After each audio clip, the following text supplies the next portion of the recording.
लगता है हमसे नाराज हो गए हैं। इसमें विशेष रूप से लोग तो परिचय ही वाले लग रहे हैं, कुछ लोग हैं जो अपरिचित हैं।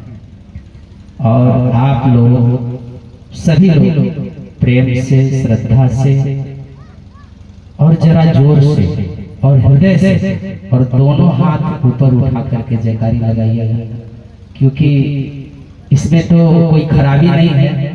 अब दोनों हाथ उठाने का मतलब कि संसार को मैं पकड़ाने में बस परमात्मा तेरे इधर आ रहा हूं, इसकी मतलब यही बात होगी। दोनों बस तेरे इधर, तेरे ऊपर छोड़ दिया सब कुछ।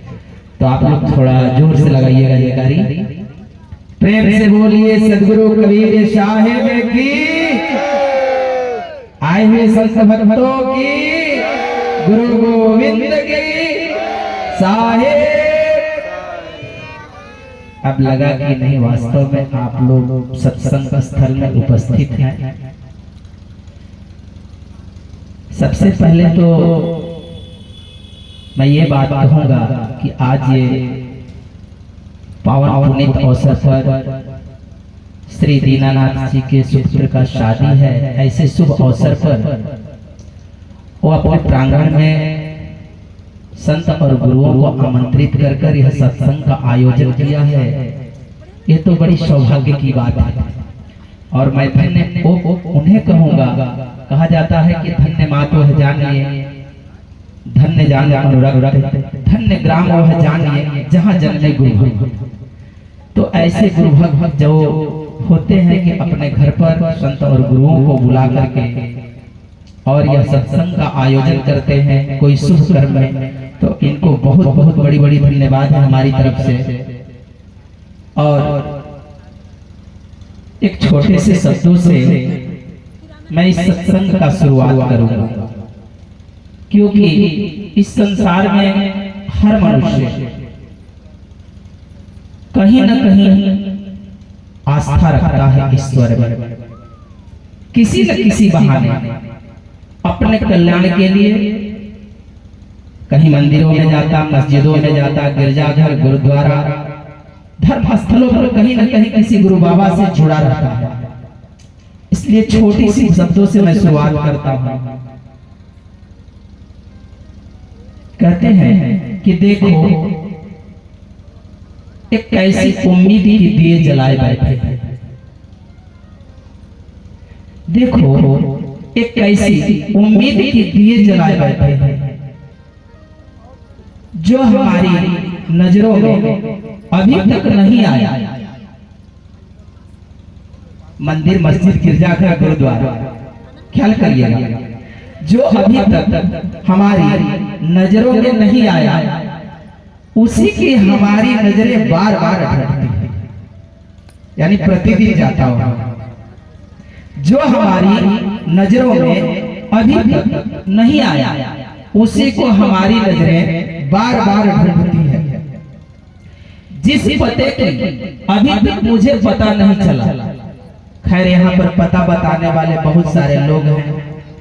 स्वर्ग जाओ, जब लोग जाओ, भूर लोग जाओ, साकेत जाओ, वैकुंठ जाओ, नहीं जन्नत जाओ, बिहिष्ट जाओ।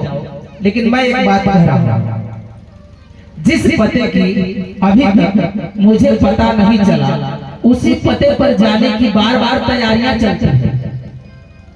जिस पते की मुझे अभी तक पता नहीं चला उसी पते पर जाने की बार बार तैयारियां चलती हैं। जो अब तक चले गए, जो अब तक चले गए उसी की फरियाद करते हैं।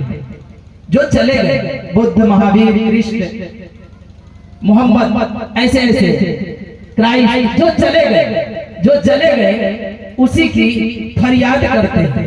कोई संदेशा लेकर आएगा उसी का इंतजार करते हैं। जो चले गए उसी की फरियाद करते हैं, कोई संदेशा लेकर आएगा उसी का इंतजार करते हैं। जो चला गया वह कब लौट कर आया, जो चला गया वह कब लौट कर आया, हम अपनी नासमझी पर भी इंतजार करते हैं, एतबार करते हैं।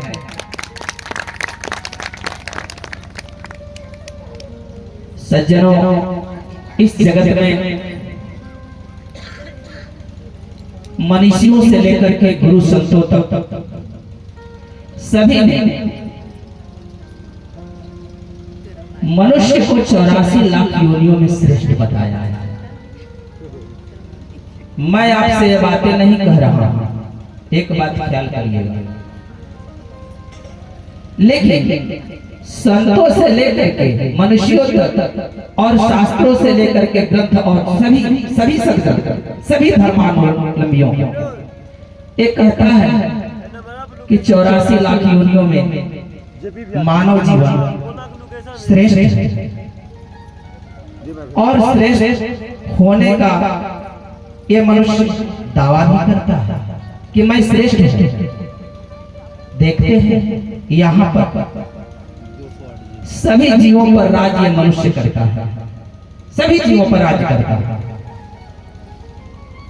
बट हम ये थोड़ी सी विचार करेंगे कि हम श्रेष्ठ कैसे हैं, जबकि एक पशु भी भोजन करता, मेहनत करता, बच्चे पैदा करता, और एक मनुष्य भी भोजन करता, अपना कर्म करता, और यहाँ भी वो भी बच्चे पैदा करता। आप श्रेष्ठ किस बात के लिए हैं? आप श्रेष्ठता होने का जो दावा करते हैं किस विषय से? या बुद्धि की चालाकी या कुछ और गुण लक्षण है? श्रेष्ठ है तो किस बात से? ये आप लोगों को पता है इस बात कि हम श्रेष्ठ हैं तो कैसे? आखिर किस विषय में श्रेष्ठ हैं? सठ कर्म आप भी कर रहे हैं,